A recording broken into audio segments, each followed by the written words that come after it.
Hello everyone, इस video में हम डिस्कस करेंगे आईसीएसई मैथमेटिक्स क्लास 9th का क्वेश्चन पेपर। तो जैसे कि आपको पता है कि जो एनुअल क्वेश्चन पेपर होता है आपका क्लास 9th का, उसमें आपको 2.5 आवर्स का टाइम मिलेगा, जहां पे आपको फर्स्ट 15 मिनट्स में क्वेश्चन पेपर पढ़ने को मिलेगा। तो 15 मिनट आपको एक्स्ट्रा मिलेंगे पहले क्वेश्चन पेपर को पढ़ने के लिए। इसके बाद जो क्वेश्चन पेपर होता है आपका, उसमें आपके दो सेक्शंस होते हैं। सेक्शन ए जिसमें कि आपके पास कोई 4 क्वेश्चंस रहेंगे और चारों क्वेश्चंस आपको सॉल्व करने होंगे, जबकि सेक्शन बी से आपको केवल कोई 4 क्वेश्चंस सॉल्व करने होंगे। तो सेक्शन बी में आपके पास ऑप्शंस होंगे, जबकि सेक्शन ए पूरा का पूरा कंपलसरी होगा। इसके अलावा जो मैथमेटिकल टेबल्स होती हैं, जैसे आपके पास लॉग टेबल आती है या फिर ट्रिग्नोमेट्रिक टेबल आती है, अगर क्वेश्चंस की रिक्वायरमेंट हुई तो ये टेबल्स भी आपको प्रोवाइड कर दी जाएंगी। तो चलिए क्वेश्चंस हम स्टार्ट करते हैं क्वेश्चन नंबर 1 से, जो कि सेक्शन ए में आपके आएगा। तो आपको इसमें सारे क्वेश्चंस सॉल्व करने होंगे 1, 2, 3 एंड 4। तो चलिए स्टार्ट करते हैं। क्वेश्चन नंबर 1, इसका ए है, in given figure you can see in given figure A B equal to half B C where B C equal to 14 centimetre. Pi की वैल्यू आपको बोला गया है कि आपको 22/7 यूज करनी है।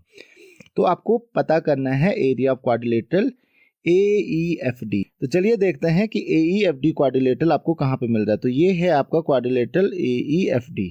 अब क्वेश्चन ये आता है कि इस क्वाड्रिलेटरल का एरिया आप कैसे कैलकुलेट करोगे। तो आपको देखिए क्या क्या गिवन है। सबसे पहले आपको गिवन है AB आपको कितना गिवन है, ये आप पे देख सकते हो, हाफ ऑफ BC। और BC कितना दिया हुआ है, BC दिया हुआ है आपको 14। तो BC आप देख सकते हो सेमी सर्कल जो है इसका डायामीटर है। तो इसका मतलब BC इक्वल टू आपको 14 दिया हुआ है, तो इसका ए बी जो हो जाएगा दैट इज हाफ, ये हो जाएगा 7।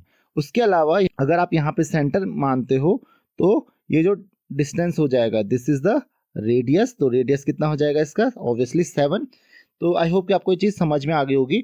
अब अगर आप क्वाड्रिलेटरल AEFD की तरफ देखें तो ये जो एंगल आपको मिल रहा है that is angle AEF, angle EFD और एंगल ADF। ये तीनों एंगल 90 डिग्री के हैं, तो ऑब्वियसली चौथा एंगल भी 90 डिग्री का होगा। इसका मतलब एक क्वाड्रिलेटरल एक रेक्टेंगल है। उसके अलावा यहाँ पे आपको डिस्टेंस 14 सेंटीमीटर दिया है। तो अगर यहाँ पे आप परपेंडिकुलर देख सकते हो तो इसका मतलब इसकी जो डिस्टेंस होगी ये कितनी होगी, 14 सेंटीमीटर। तो एक साइड इसकी 14 सेंटीमीटर आ गई। उसके अलावा ये जो डिस्टेंस है 7 है, तो ये भी कितना हो जाएगा 7। तो AE भी कितना आ गया, 14 हो गया। तो इसका मतलब ये स्क्वायर है, तो इसलिए हम स्क्वायर का फॉर्मूला यूज करेंगे। तो आपको पता है एरिया ऑफ क्वाड्रिलेटरल AEFD। तो एग्जाम में आप लिखोगे दिस क्वाड्रिलेटरल, आप पूरा एक्सप्लेन करके जो मैंने आपको अभी बताया कि ये क्वाड्रिलेटरल क्या है, एक स्क्वायर है। सो एरिया ऑफ क्वाड्रिलेटरल, ध्यान रखिए एरिया जो होगा क्वाड्रिलेटरल का ऑफ क्वाड्रिलेटरल, कौन सा क्वाड्रिलेटरल है, एक्चुअल में एक स्क्वायर है, AEFD जो भी है इसका एरिया कितना आएगा, that is equal to side AE into side AF। तो ये कितना हो जाएगा आपके पास, that is equal to 14 into 14, और 14 इंटू 14 तो आप इजीली कर सकते हो, वो आता है आपके पास 196। तो आपका आंसर क्या हो जाएगा, 196। तो पहला क्वेश्चन आपका सॉल्व हो गया। दूसरा आपको पूछा गया है एरिया ऑफ ट्रायंगल ABC। तो एरिया ऑफ ट्रायंगल ABC ये रहा एरिया ऑफ ट्रायंगल ABC। तो इसका जो बेस है वो 14 है, हाइट जो है, क्योंकि ये राइट ट्रायंगल आप देख सकते हो यहाँ पे राइट ट्रायंगल ये दिया हुआ है, तो हाइट इसकी है 7। तो हम area of triangle ABC calculate करेंगे। तो एरिया ऑफ ट्रायंगल ABC, तो ध्यान रखिए एरिया ऑफ ट्रायंगल ABC क्या हो जाएगा, half into base into height, half into base, base कितना है इसका 14 इंटू, आप पूरा लिखोगे लेकिन हाफ इंटू बेस कितना BC into height AB into 7। तो ये आप कैंसिल कर सकते हो, 7 7 ये आ रहा है आपका 49। तो बहुत इजी था ये भी। तो इसका आंसर आ गया आपका 49 स्क्वायर यूनिट्स। तो इसमें भी स्क्वायर यूनिट्स आप जरूर लिखोगे, स्क्वायर यूनिट्स, और यहाँ पे भी 49 स्क्वायर यूनिट्स। तो आई होप कि आपको ये क्वेश्चन समझ में आ गया होगा। और लास्ट आपके पास area of semi circle. Area of semi circle आप कैसे कैलकुलेट करेंगे, दैट इज इक्वल टू, आपको पता है जो सर्कल का एरिया होता है वो होता है पाई आर स्क्वायर। तो इसका सेमी सर्कल का एरिया क्या हो जाएगा, ध्यान रखिए area of semi circle equal to क्या हो जाएगा, पाई बाई 2, आधा हो जाएगा इसका आर स्क्वायर। तो हम वैल्यू पुट करते हैं, तो आप पूरा लिखोगे area of semi circle equal to half into pi कितना है 22/7 इंटू आर स्क्वायर। आर कितना है हमारे पास 7 का स्क्वायर। तो आप देख सकते हो 7 से 7, एक 7 कैंसिल हो जाएगा और 22 आप 11 से कैंसिल कर सकते हो, तो that is equal to 77 square units. तो ये आपका आंसर हो जाएगा। तो इस तरीके से तीनों क्वेश्चंस के आंसर आपको मिल जाएंगे। तो बहुत ही इजी ये क्वेश्चन था। तो आई होप कि आपको ये क्वेश्चन समझ में आ गया होगा। सेकंड क्वेश्चन हम देखते हैं, रेशनलाइज द डिनोमिनेटर। तो बहुत ही इजी क्वेश्चन है, ये हम डिस्कस भी कर चुके हैं। तो कैसे हम इसको करेंगे, इसको हम क्या लिखेंगे, 22/6√5 माइनस √10। तो इसको क्या लिखेंगे, 20 जो हमारे पास ऑलरेडी है 6√5 माइनस √10। तो इसको हम क्या करेंगे, इसके कंजुगेट से मल्टीप्लाई करेंगे। कंजुगेट क्या हो जाएगा इसका, 6√5 प्लस √10। इसका कंजुगेट क्या हो जाएगा, 6√5 प्लस √10। इससे हम इसको क्या करेंगे, मल्टीप्लाई करेंगे। तो अब आपको पता है कि यहाँ पे न्यूमरेटर तो जस्ट मल्टीप्लाई हो जाएगा। तो न्यूमरेटर में हम क्या लिखेंगे, 20, जो आपका, इसको अभी बाहर रहने देते हैं, 6√5 प्लस √10। और डिनोमिनेटर में आप देख सकते हैं a माइनस बी। अगर इसको मैं a मानूं तो, और इसको b मानूं तो a minus B into a plus B, ये क्या हो जाएगा, a square minus b square वाला फॉर्मूला हो जाएगा। तो ये हो जाएगा 6√5 का होल स्क्वायर माइनस √10 का स्क्वायर। तो ये हो जाएगा आपको पता है 20 तो एज इट इज है। ये हो जाएगा 6√5 माइनस √10, ये एज इट इज रहेगा। और डिवाइडेड बाय, किससे डिवाइड हो जाएगा, तो 6√5 का होल स्क्वायर, 6 का स्क्वायर आपको पता है 36 होता है, √5 का स्क्वायर 5। तो 36 into 5 that is equal to 180 minus ये आ जाएगा 10, तो ये हो गया 170। तो यहाँ पे ये हो जाएगा आपका, ध्यान रखिए, 20 इंटू 6√5, यहाँ पे प्लस आएगा, प्लस √10, ध्यान रखिए ये प्लस √10 हो जाएगा, डिवाइडेड बाय डिनोमिनेटर में क्या आएगा, 170। तो आप कैंसिल कर सकते हो 2 से, तो 20 से 170 को कैंसिल करोगे तो ये ओवरऑल जो आपका आंसर आएगा वो है 2 को आप मल्टीप्लाई कर लोगे तो ये हो जाएगा 12√5 प्लस 2√10 डिवाइडेड बाय डिनोमिनेटर में आ जाएगा आपका 70। तो ये हो जाएगा आपका डिनोमिनेटर का रेशनलाइजेशन। तो बहुत सिंपल सा एक क्वेश्चन था। नेक्स्ट क्वेश्चन देखते हैं हम, हमारे पास क्या है। नेक्स्ट आपके पास, factorise the given expression completely. तो आप देख सकते हैं यहाँ पे 6x square plus 7x minus 5, ये क्वेश्चन है आपके पास। तो इसको हम फैक्टराइज करेंगे by splitting the middle term. तो आप देख सकते हो 6 और 5, क्योंकि यहाँ पे नेगेटिव है तो 6 इंटू -5 ये कितना होता है, -30। तो 7x को भी हमको स्प्लिट करना पड़ेगा कि -30 आए। तो ऑब्वियसली नेगेटिव आ रहा है तो एक टर्म पॉजिटिव और एक टर्म नेगेटिव होनी चाहिए। तो इसको हम क्या लिख सकते हैं, इसको हम लिख सकते हैं 6x स्क्वायर उसके साथ plus 10x minus 7x 3x। तो 10x माइनस 3x आपको पता है 7x ही होता है, तो कोई फर्क नहीं पड़ा। तो 7x को हमने स्प्लिट कर दिया 10x माइनस 3x की फॉर्म में, तो माइनस ये हो जाएगा आपके पास 5। तो अब यहाँ say that is equal to, यहाँ से देखिए 2 कॉमन आ रहा है और x कॉमन आ रहा है, तो यहाँ पे 2x कॉमन ले लीजिए।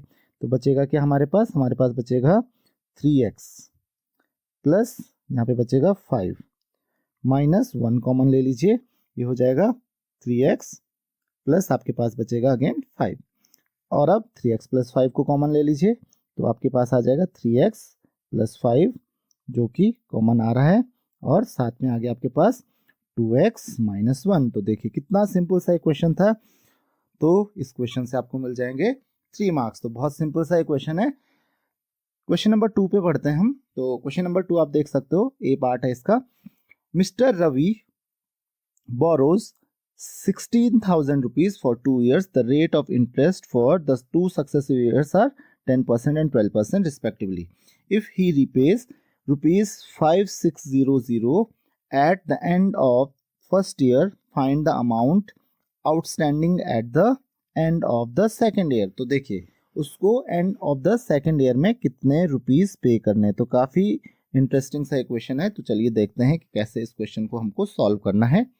तो सबसे पहले हम डेटा देख लेते हैं। हमारे पास प्रिंसिपल अमाउंट दिया है P इक्वल टू आपको दिया है that is equal to 16,000 rupees 16,000 rupees आपके पास प्रिंसिपल गिवन है। उसके अलावा आपको और क्या दिया हुआ, टाइम। तो टाइम की हमको जरूरत नहीं है क्योंकि हमको दोनों साल के लिए अलग अलग कैलकुलेट करना है। और इंटरेस्ट का जो रेट दिया हुआ है फर्स्ट के लिए, तो प्रिंसिपल अमाउंट जो है, तो इंटरेस्ट जो रेट दिया हुआ है आर इक्वल टू दिया हुआ है 10%, और उसके साथ और क्या गिवन है आपको, और एक और चीज गिवन है आपको, दैट वो साल के एंड में कितना 5600 पे करता है। तो एक साल में देखिए इंटरेस्ट जो होगा, क्योंकि हम सिंपल इंटरेस्ट के अकॉर्डिंग करते हैं, तो इंटरेस्ट जो होगा आई से डिनोट करता हूं मैं, आई इक्वल टू कितना हो जाएगा एक साल के एंड में, दैट इज पी कितना है 16,000 इंटू आर, आर कितना दिया हुआ है 10 इंटू टी, टी कितना एक साल। तो आप पूरा लिखोगे, मैं यहाँ पे लिख नहीं रहा हूँ, आप पूरा लिखोगे कि interest in the end of 1 year. तो ध्यान रखिए आप पूरा लिखोगे यहाँ पे, इससे पहले interest in the end of 1 year, इसको मैं आई से डिनोट कर रहा हूँ, आई इक्वल टू इतना डिवाइडेड बाय 100। तो ये कितना हो जाएगा, आप इसको कैंसिल कर लीजिए, दैट इज इक्वल टू आ रहा है रुपीज 1600, 1600 रुपीज का उसको इंटरेस्ट पे करना पड़ेगा। तो आई होप कि आपको ये चीज समझ में आ गई होगी। तो यहाँ से जो अमाउंट हो जाएगा eight the end of a year, तो एंड ऑफ 1 ईयर क्या हो जाएगा, दैट इज 16,000। ध्यान रखिए 16,000 पूरा लिखोगे, amount at the end of 1 year that is 16,000 plus 1600, वो कितना आ जाएगा। ध्यान रखिए आपको एक एक चीज एक्सप्लेन करनी है, एक एक चीज लिखनी है कि आप कैलकुलेट क्या करो। तो लिखोगे पहले आप amount at the end of 1 year that is equal to, ये हो जाएगा 17,600 रुपीज। तो ये हो गया आपका amount at the end of 1 year. तो आई होप कि आपको ये चीज समझ में आ गई होगी। अब ये क्या कह रहा है कि एंड ऑफ 1 ईयर में 5600 पे भी कर देता है, तो इसका मतलब प्रिंसिपल फॉर सेकंड ईयर क्या हो जाएगा, तो अमाउंट कितना बन गया था, इतना बन गया था, लेकिन सेकंड ईयर के लिए उतने इतना, तो इसने इतना वापस कर लिया है। तो मैं पी डैश से डिनोट कर रहा हूँ, आप पूरा लिखोगे principal for the second year, तो पी डैश से डिनोट कर रहा हूँ, पी डैश इक्वल टू कितना हो जाएगा, दैट इज 17,600 जो उसके पास अमाउंट बन चुका है ऑलरेडी, माइनस जितना उसने वापस कर दिया है, वापस कितना किया उसने 5600। तो ये आ रहा है आपके पास रुपीज, ध्यान रखिए that is equal to rupees 12। ये हो गया आपके पास amount at the end of 1 year, that is equal to rupees, ध्यान रखिए कितना आ रहा है हमारे पास 12,000। तो ये हो गया आपके एक साल के एंड में जो आपको सेकंड ईयर के लिए प्रिंसिपल है। तो ध्यान रखिए प्रिंसिपल फॉर सेकंड ईयर आपका ये आ रहा है, तो इसी के बेसिस पे आप क्वेश्चन को आगे करोगे, सेकंड ईयर के लिए कैलकुलेशन करोगे। तो पी डैश आपके पास ऑलरेडी है रुपीज 12,000। अब आपको और क्या गिवन है, और आपको है आर डैश, सेकंड के लिए हम आर डैश कैलकुलेट कर लेते हैं, आर डैश मान लेते हैं उसके लिए। तो आर डैश आपको कितना दिया हुआ है, दैट इज इक्वल टू 12%। तो ये कितना है 12%। और इंटरेस्ट, अब इंटरेस्ट हम कैलकुलेट करेंगे, तो इंटरेस्ट आई डैश से डिनोट करते हैं हम, आई डैश इक्वल टू कितना हो जाएगा 12,000 दैट इज पी डैश, पूरा फॉर्मूला लिखोगे आप, मैं फॉर्मूला नहीं लिख रहा हूँ, 12,000 P dash into R dash कितना हो गया 12% बाय इंटू 1 भी होता है टाइम, क्योंकि एक ही साल का टाइम है, बाय 100। तो ये कितना हो जाएगा आपके पास, ये 00 कैंसिल कर लोगे आप, 12 इंटू 12 ये होता है 144। तो ये हो गया आपके पास रुपीज 1440। अब देखिए इतना तो आपकी कैलकुलेशन हो गई। तो देखिए 12,000 उसको ऑलरेडी पे करने थे, प्लस 12,000 पे आपको इंटरेस्ट कितना मिला, इंटरेस्ट कितना देना पड़ेगा, और 1440। तो क्या लिखोगे, अमाउंट टू बी पेड, वही पूछ रहे ना, find the amount outstanding at the end of second year. तो वही लिखोगे amount outstanding at the end of second year is equal to कितना हो जाएगा, ये 12,000 प्लस 1440, इन दोनों को आप ऐड करोगे, so this will be equal to, मैं सीधा आंसर लिख रहा हूं यहाँ पे, ये कितना हो जाएगा, that is equal to 13,440 rupees. तो इन दोनों को आप ऐड कर लोगे, या आप कैलकुलेशन कर लेना। तो आई होप कि आपको ये क्वेश्चन समझ में आ गया होगा, बहुत डिफिकल्ट क्वेश्चन था नहीं। चलिए नेक्स्ट क्वेश्चन पे हम पहुंचते हैं।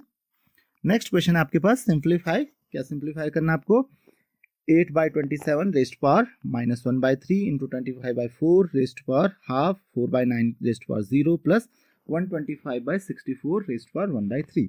तो हम यहाँ पे 8 को हम क्या लिख सकते हैं, 2 इंटू 2 इंटू 2, यहाँ पे 8 को हम लिख सकते हैं 2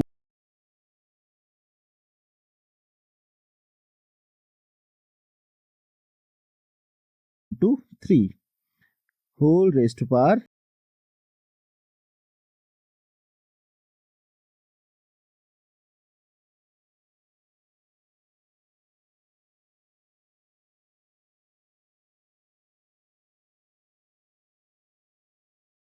2 इंटू ये देखिए 4/9 रेस्ट पावर 0, ये तो हो जाएगा 1, और लास्ट है हमारे पास 125/64। तो 1 के बाद हमारे पास क्या आ रहा है 125/64, तो इसको हम लिखेंगे 5 इंटू 5 इंटू 5, 125 को लिख सकते हैं हम, बाय 64 को हम लिख सकते हैं 4 इंटू 4 इंटू 4, या आप चाहो तो 2 इंटू 2 इंटू 2 6 बार भी लिख सकते हो। फिलहाल 4 इंटू 4 इंटू 4 भी लिख सकते हो, तो मैंने 4 इंटू 4 इंटू 4 लिखा, होल रेस्ट पावर कितना हो जाएगा ये 1/3। तो इसका आप ध्यान रखिए, तो ये क्या बन जाएगा आपके पास, that will be equal to, देखिए ये 2/3 है तो क्या हो जाएगा 2/3 होल रेस्ट पावर 3, इसको आप ऐसे लिख सकते हो। तो 2/3 का ये क्या हो जाएगा क्यूब, इंटू पावर आपको पता है मल्टीप्लाई हो जाती है इंटू 1/3, तो ये हो जाएगा कैंसिल, इंटू आपके पास क्या आ रहा है साथ में 5/2, तो 5/2 यहाँ पे 5/2 का ये होल स्क्वायर हो जा रहा है क्योंकि 2 बार मल्टीप्लाई हुआ, पावर मल्टीप्लाई हो जाती है इंटू 1/2, तो ये भी कैंसिल हो जाएगा, इंटू 1 लिखने की जरूरत नहीं है, और ये हो जाएगा हमारे पास 5/4 होल रेस्ट पावर 3 इंटू 1/3, यहाँ पे भी पावर कैंसिल हो गई। तो अब देखिए कुछ भी नहीं बचा आपके पास, अब क्या बचा आपके पास 2/3 इंटू 5/2 इंटू 5/4, तो अब आप चाहो तो 2/2 आप ये कैंसिल कर लीजिए, 5 इंटू 5, तो अब यहाँ से आप कैलकुलेशंस कर सकते हो। देखिए 5 इंटू 5 ही हो गया आपके पास 25 डिवाइडेड बाय 3 इंटू 4 12, तो ये आपका आंसर आ रहा है 25/12। तो आई होप कि आपको ये क्वेश्चन भी समझ में आ गया होगा, बहुत सिंपल सा ये क्वेश्चन था। चलिए नेक्स्ट क्वेश्चन पे बढ़ते हैं। In the given figure ABCD is a parallelogram, तो ये हमारे पास पैरेललोग्राम है ABCD, तो ये आपको दिया हुआ है। उसके आगे आपके लिए लिखा हुआ है कि AB is produce to P, यहाँ पे आप देख सकते हैं AB को कहाँ तक प्रोड्यूस किया गया है, P तक प्रोड्यूस किया गया है, such that AB equal to BP, तो इसका मतलब AB और BP ये दोनों क्या हैं इक्वल हैं। इसके अलावा और क्या दिया हुआ है आपको, and PQ is drawn parallel to BC, तो PQ जो है ये आपने BC के पैरेलल ड्रॉ किया है। Meet AC produced at Q, AC को देखिए ये AC है, इसको आपने प्रोड्यूस किया तो उसको Q पे मिलेगा ये। Given AB equal to 8, AB कितना दिया हुआ आपको है वो 8 सेंटीमीटर दी हुई है, 5, उसके अलावा आपको AC दिया हुआ है 10 centimetre. Prove that point C is the mid point of AQ, आपको ये प्रूव करना है कि जो पॉइंट C है ये AQ का मिड पॉइंट होगा। तो बहुत सिंपल सा क्वेश्चन है, साथ में आपको ये बताना है कि पैरामीटर ऑफ क्वाड्रिलेटरल BCQP, इस क्वाड्रिलेटरल की आपको क्या बतानी है, इस क्वाड्रिलेटरल की आपको पैरामीटर भी बतानी है। तो पैरामीटर आप तभी बता सकते हो जब आपको हर साइड की लेंथ पता हो। तो जब भी आप क्वेश्चन सॉल्व करते हो तो ध्यान रखिए सबसे पहले आपको गिवन डेटा लिखना होगा। तो गिवन आपको पता है क्या है कि पहली चीज आपको गिवन है कि ABCD is a parallelogram, then आपको B equal to BP equal to 8 centimetre, तो AB और BP दोनों इक्वल हैं, वो 8 सेंटीमीटर के हैं, जो है वो 5 सेंटीमीटर ये गिवन है, तो अगर ये 5 होगा तो ऑब्वियसली ये भी 5 हो जाएगा। उसके अलावा आपको AC गिवन है दैट इज 10 सेंटीमीटर, तो AC भी आपको 10 सेंटीमीटर गिवन है, और PQ is parallel to BC, PQ और BC पैरेलल है, तो ये सब आपको गिवन है। अब आपको प्रूव क्या करना है, आपको प्रूव करना है कि C is the mid point of AQ, तो फिर आप ये लिखोगे व्हाट टू प्रूव। तो जब भी आप एग्जाम में क्वेश्चन सॉल्व करते हो तो आप इसी तरीके से लिखा कीजिए। अब देखिए इसका प्रूफ हम कैसे करेंगे इसको प्रूव, तो सबसे पहले आपको देखिए इन ट्रायंगल APQ आप देख सकते हो APQ, this is the triangle APQ, ये हमारे पास ट्रायंगल APQ है, और इस ट्रायंगल में आपको पता है कि B is the mid point of AP, B जो है वो मिड पॉइंट है AP का, क्योंकि दोनों बराबर हैं तो ऑब्वियसली B मिड पॉइंट होगा AP का, और BC is parallel to PQ, ये भी आपको गिवन है क्वेश्चन में कि BC जो है वो PQ के पैरेलल है। तो इसका मतलब क्या हो जाएगा कि C is the mid point of AC, क्यों, that is the converse of mid point theorem. Converse of mid point theorem क्या कहती है कि अगर किसी ट्रायंगल में, तो आप देख सकते हो ट्रायंगल APQ में अगर आप किसी एक साइड के AP वाली साइड्स के हम मिड पॉइंट से, मिड पॉइंट कौन सा है इसका B, मिड पॉइंट से अगर दूसरी साइड के पैरेलल लाइन ड्रॉ करते हैं जो कि हमने की BC, तो वो थर्ड साइड यानी कि AQ के मिड पॉइंट पे मीट करेगी। तो AQ का मिड पॉइंट कौन हुआ इसका मतलब C, तो यहाँ से प्रूव हो गया that is the converse of mid point theorem. बस आपको मेंशन भी करना होगा कि ये मैंने कैसे लिखा, तो ये तो प्रूव हो चुका है, तो C अब मिड पॉइंट हो गया, तो इसका मतलब AC इक्वल टू 10 है, तो CQ भी क्या हो जाएगा 10 हो जाएगा। और अब आपके लिए क्वेश्चन बहुत ईजी हो जाएगा, तो पेरीमीटर ऑफ क्वाड्रिलेटरल BCQP, तो BCQP आप देख सकते हो, दिस इज द क्वाड्रिलेटरल। तो सबसे पहले BC plus CQ plus QP plus BP। अब देखिए BC किसके इक्वल है, AD के, तो वो 5 हो जाएगा। ये मैंने आपको बताया है क्योंकि opposite sides of parallelogram are equal. उसके अलावा जो CQ है, CQ क्योंकि C मिड पॉइंट है AQ का, तो AC के इक्वल हो जाएगा QC। तो ये भी मैंने आपको बताया है, ये भी आपको मेंशन करना पड़ेगा, तो ये भी 10 हो जाएगा। अगेन QP, जो QP हो जाएगा वो हो जाएगा 10, क्योंकि BC 5 है, तो जो थर्ड साइड होती है, थर्ड साइड के मिड पॉइंट से जो पैरेलल लाइन होती है वो हाफ भी होती है थर्ड साइड का, आपको ये चीज़ पता है। तो इसका मतलब QP इक्वल टू 2BC होगा। और लास्ट में BP तो आपको पता है ऑलरेडी पहले से, BP इक्वल टू कितना दिया था क्वेश्चन में, 8 सेंटीमीटर, तो आप ऐड कर लोगे, आपका आंसर आ जाएगा। तो आपको हर एक चीज मेंशन करनी होगी, इसका आप ध्यान रखिए।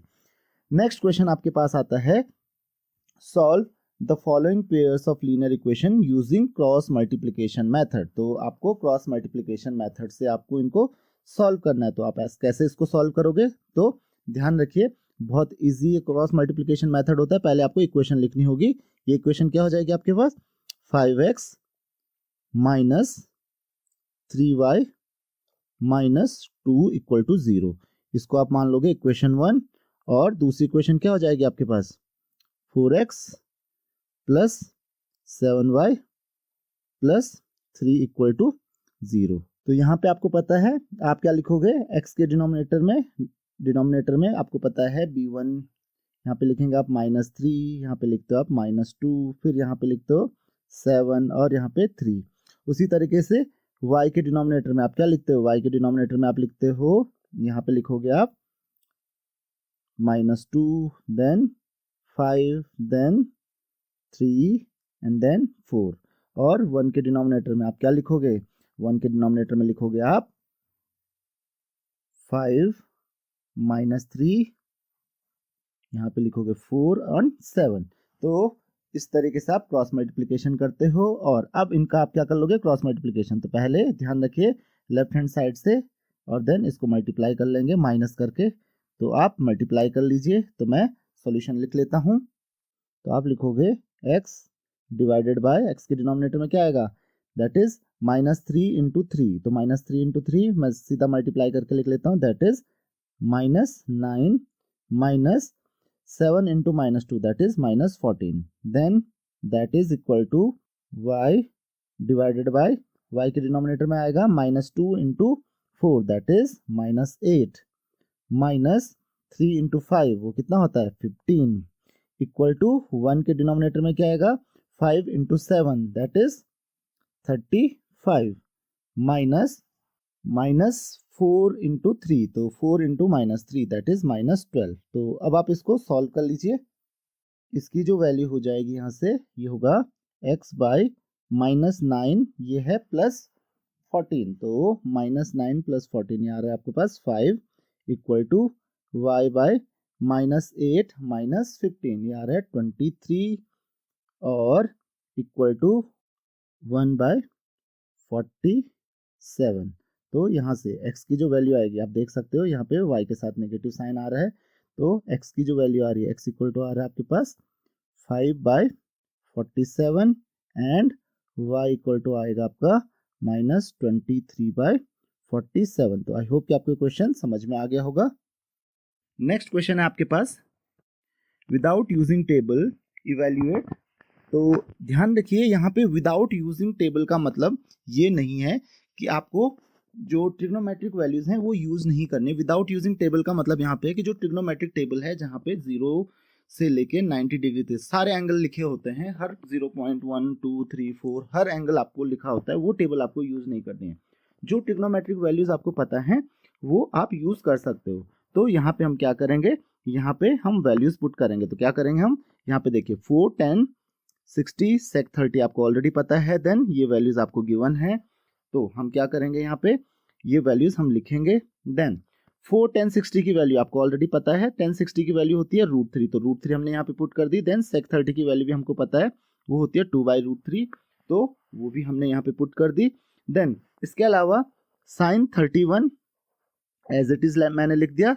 sec 59 को देखिए, sec 59 को मैं क्या लिख सकता हूँ, cosec 90 माइनस 59, ये आपको फॉर्मूला पता है, sec theta equal to cosec 90 minus theta. आप लिख सकते हो कॉट 59 एज इट इज लिखा, और कॉट 31 को मैंने लिखा 10 90 माइनस 31, क्योंकि आपको पता है कॉट थीटा को मैं 10 90 माइनस थीटा लिख सकता हूँ। उसके अलावा 8 एज इट इज है, साइन स्क्वायर 30, साइन 30 की वैल्यू आपको पता है वो होती है 1/2, तो 1/2 का होल स्क्वायर हो जाएगा, माइनस 10 स्क्वायर 45, 10 45 होता है 1, तो 1 का स्क्वायर।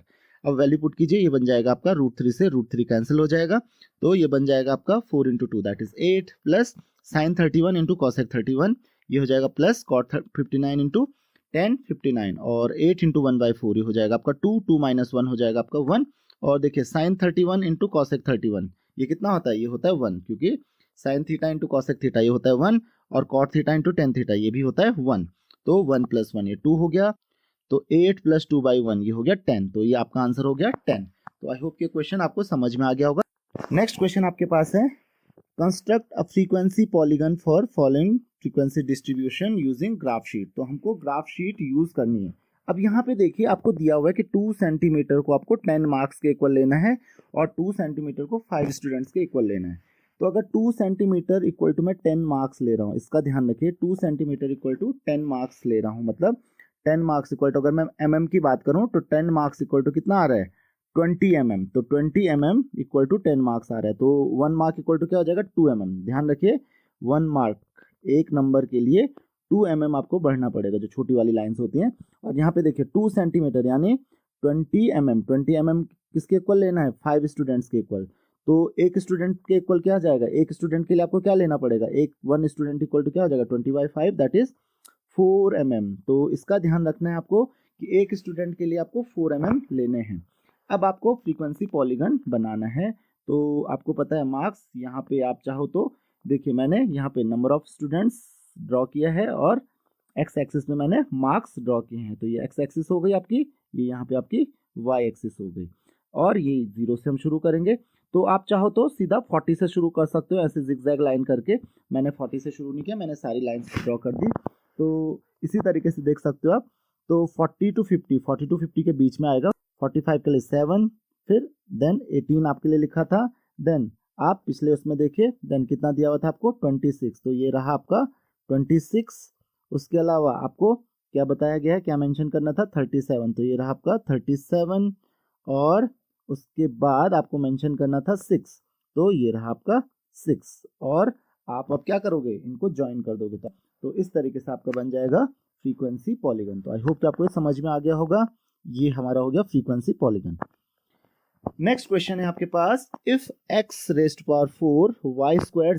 इक्वल टू, ये दिया हुआ है आपको, find the value of x, y and z where x, y and z are different positive prime numbers. तो यहाँ पे देखिए क्या करना है हमको, यहाँ पे सबसे पहले हमको करना है 49392 का फैक्टराइजेशन, प्राइम फैक्टराइजेशन इसके करेंगे हम, ताकि हमको इसके प्राइम फैक्टर्स का पता चल सके। तो हमने इसका प्राइम फैक्टराइजेशन किया, तो यहाँ पे आप देख सकते हो 2 × 2 × 2 × 2, तो आप क्या लिख सकते हो 49392 की जो वैल्यू है दैट इज इक्वल टू, हम क्या लिख सकते हैं 2⁴ इंटू, देन 3 × 3 दो बार आ रहा है, तो 3 का हम क्या लिख सकते हैं स्क्वायर, इंटू 7 × 7, 7 का ये हो जाएगा क्यूब। और यहाँ पे हमको क्या दिया हुआ है 49392 की वैल्यू क्या दी हुई है, दैट इज x⁴ दी हुआ आपको, x⁴ इंटू वाई का स्क्वायर इंटू जेड का क्यूब इक्वल टू क्या है हमारे पास, दैट इज इक्वल टू, हम लिख सकते हैं 2⁴ इंटू 3 स्क्वायर इंटू 7 का क्यूब। तो यहाँ पे आप देख सकते हो, अगर पावर सेम है, क्योंकि आपको पता है प्राइम नंबर्स है, तो पावर सेम है, 4 किसकी पावर है यहाँ पे 2 की, तो x इक्वल टू कितना हो गया, x इक्वल टू 2 हो गया। उसी तरीके से 2 किसकी पावर है यहाँ पे 2 3 की पावर है, तो y की पावर यहाँ पे 2 है, तो y इक्वल टू कितना हो गया, y इक्वल टू 3। बेस को आप कंपेयर कीजिए अब, और यहाँ पे इंटू होगा, तो यहाँ पे देखिए 7 की पावर 3 है, यहाँ पे z की पावर 3 है, तो इसका मतलब z इक्वल टू क्या हो जाएगा, z इक्वल टू 7। तो इस तरीके से आप एक्स वाई जेड की वैल्यू कैलकुलेट कर लोगे। तो बहुत ही सिंपल ये भी क्वेश्चन है। नेक्स्ट क्वेश्चन आपके पास आता है, if x minus 1/x equal to 3 evaluate x³ minus 1/x³। तो इसको आपको इवेल्युएट करना है। तो हम सबसे पहले क्या करेंगे, x माइनस 1/x की वैल्यू जो गिवन है हमको 3, हम क्या करेंगे taking cube both the sides. तो ध्यान रखिए दोनों तरफ आपको क्यूब्स लेने हैं, दूसरी तरफ आप भूल मत जाइए। तो x minus one by x का होल क्यूब इक्वल टू 3 का क्यूब।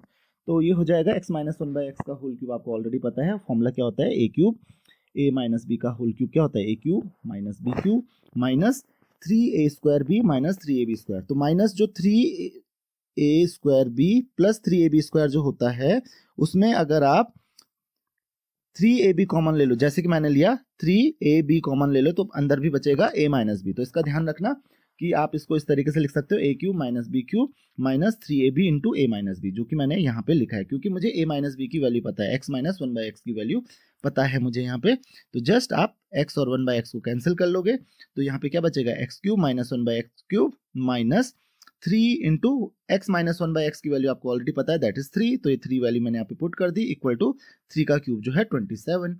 और आप 9 को उस तरफ ऐड कर लोगे, यहाँ पे मैंने गड़बड़ कर दिया, तो 9 को आप उस तरफ क्या कर लोगे, ऐड कर लोगे। तो ये कितना हो जाएगा, 27 प्लस 9, ये हो जाएगा हमारे पास 36। तो x cube minus one by x cube ये कितना आ रहा है, दैट इज इक्वल टू 36। तो आई होप कि आपको ये क्वेश्चन भी समझ में आ गया होगा। नेक्स्ट क्वेश्चन है हमारे पास, इन द गिवन डायग्राम आप देख सकते हो O is the centre, O आपको सेंटर दिया हुआ है, और AB जो है AB is parallel to CD, AB देख सकते हो आप, वो CD के पैरेलल दिया हुआ है।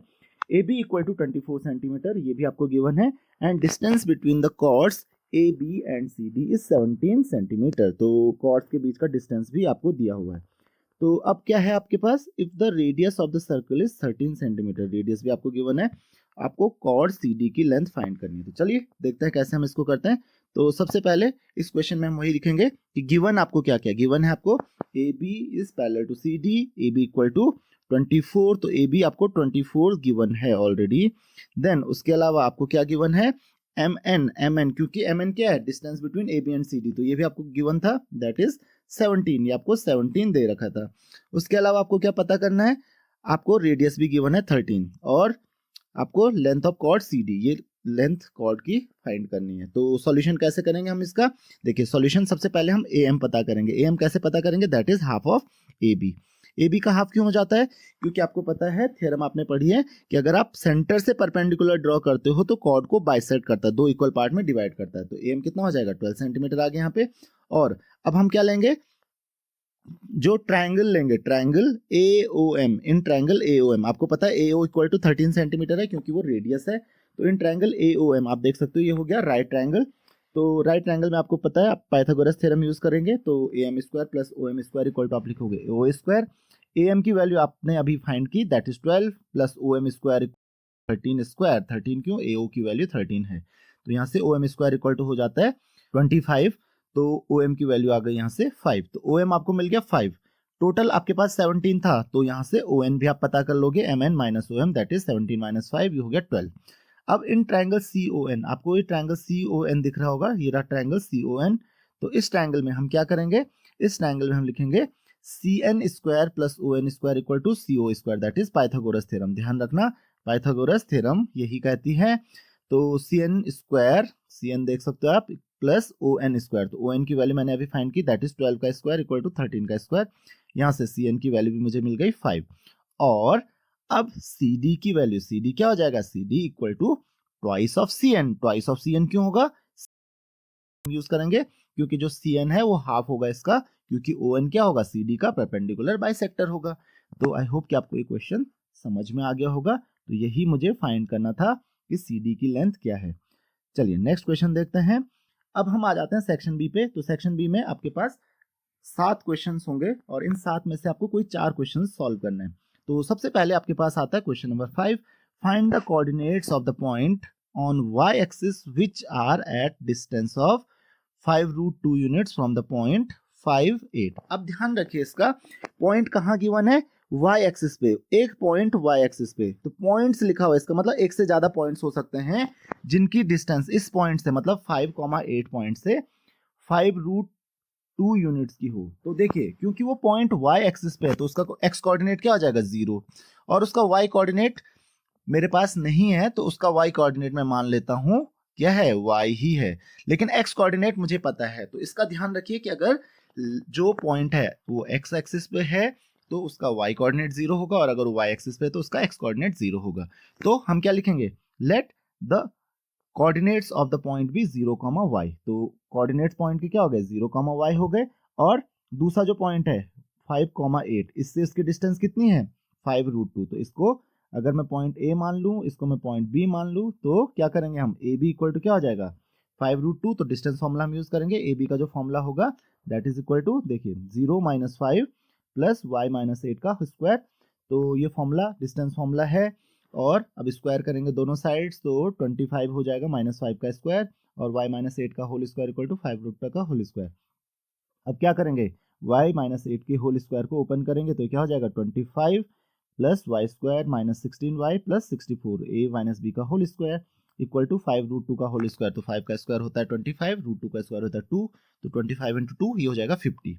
अब आप सबको एक तरफ लेके आ जाइए, तो इक्वेशन बन जाएगी y² - 16y + 39 इक्वल टू 0। तो ये क्या बन जाएगा, देखिए y² - 13y - 3y + 39, क्योंकि 39 बनाना है हमको प्रोडक्ट, तो -3 × -13 वो 39 होता है।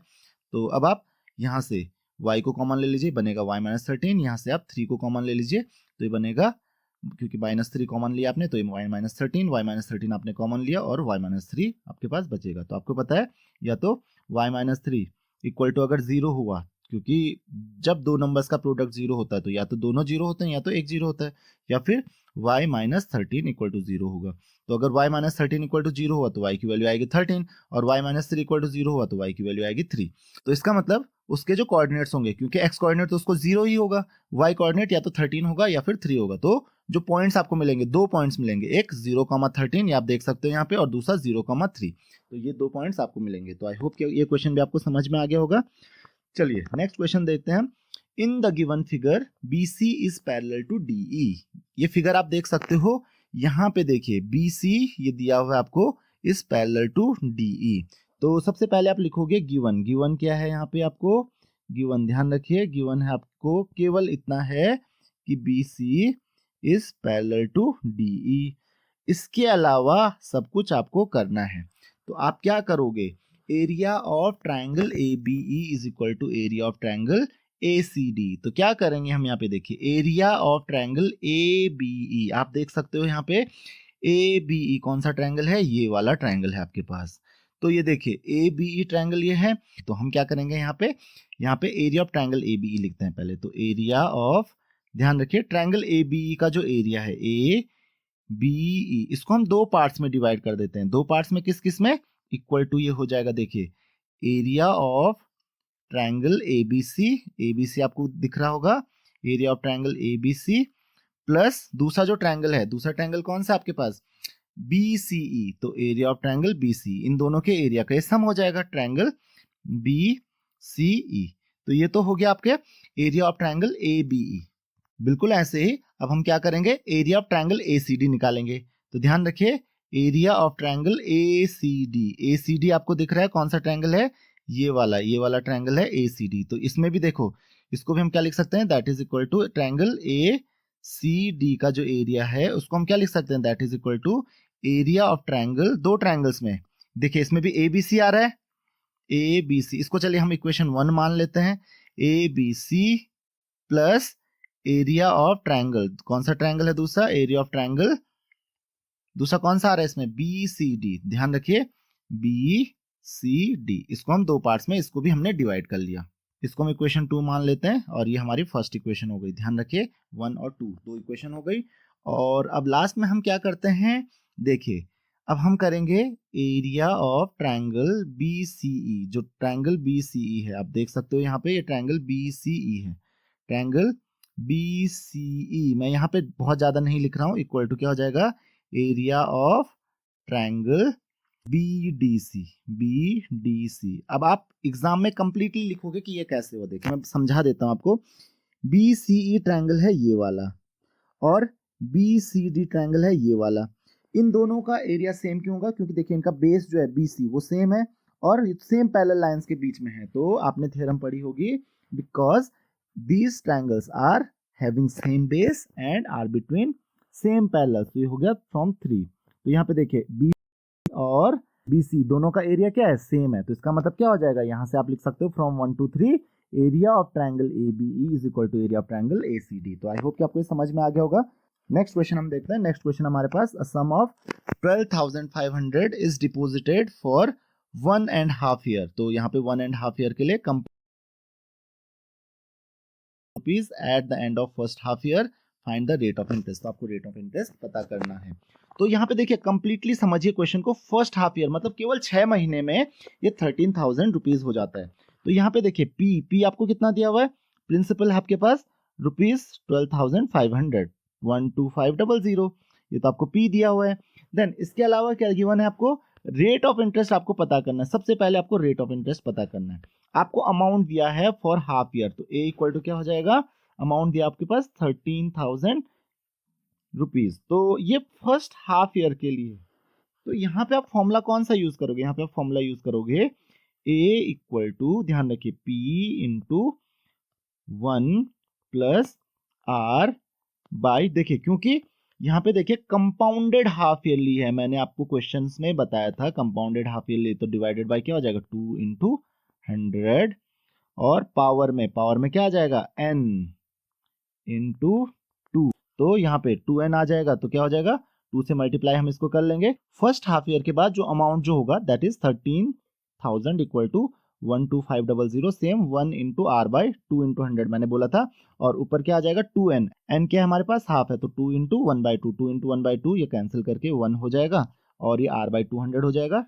12,500 को आप उधर डिवाइड कीजिए, तो आप 0 से 0 कैंसिल कर लीजिए, और ये 130/125 और आपका 25, और न्यूमरेटर में हो जाएगा आपका 26, तो 26/25 माइनस 1, इस 1 को आप उधर लेके जाओगे -1, तो that is equal to r by 200। तो यहाँ से देखिए आप एलसीएम ले लीजिए 25, 26 minus 25/25 equal to r by 200, तो 1/25 हो गया।